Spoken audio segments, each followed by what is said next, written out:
Seorang pembunuh yang amat kejam telah menghabisi nyawa 99 orang. Ia merasa sangat menyesal.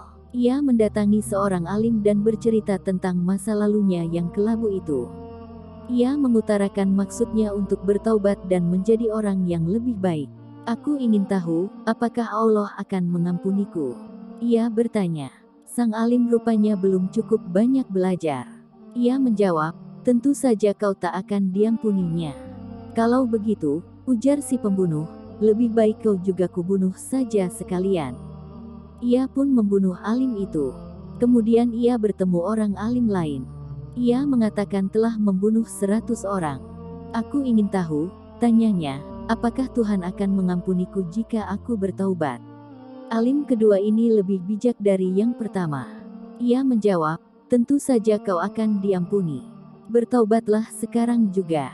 Aku hanya punya satu nasihat untukmu, jauhilah teman-temanmu yang jahat dan bergabunglah dengan orang-orang yang saleh, karena teman yang jahat akan mendekatkanmu kepada dosa. Orang itu lalu bertaubat dan menyesali dosa-dosanya. Ia menangis memohon ampunan Allah. Kemudian ia pun menjauhi teman-temannya yang jahat dan pergi mencari perkampungan tempat orang-orang saleh tinggal. Namun ketika ia berada di perjalanan, ajalnya tiba.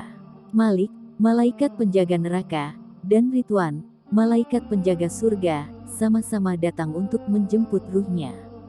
Malik berkata bahwa orang itu adalah pendosa besar dan tempatnya di neraka jahanam.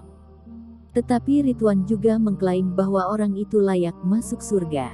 Malaikat Ridwan berkata, orang ini bertaubat dan telah memutuskan untuk menjadi orang baik. Ia sedang menempuh perjalanan ke kampung tempat tinggal orang-orang saleh ketika ajalnya tiba, tegasnya. Kedua malaikat itu pun berdebat. Jibril datang untuk menyelesaikan masalah. Setelah mendengar pernyataan dari kedua malaikat, Jibril memutuskan, ukur jaraknya.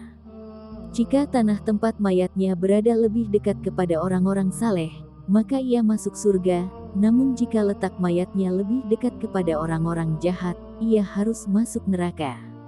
Karena bekas pembunuh itu baru saja meninggalkan tempat orang jahat, ia masih terletak dekat sekali dengan mereka.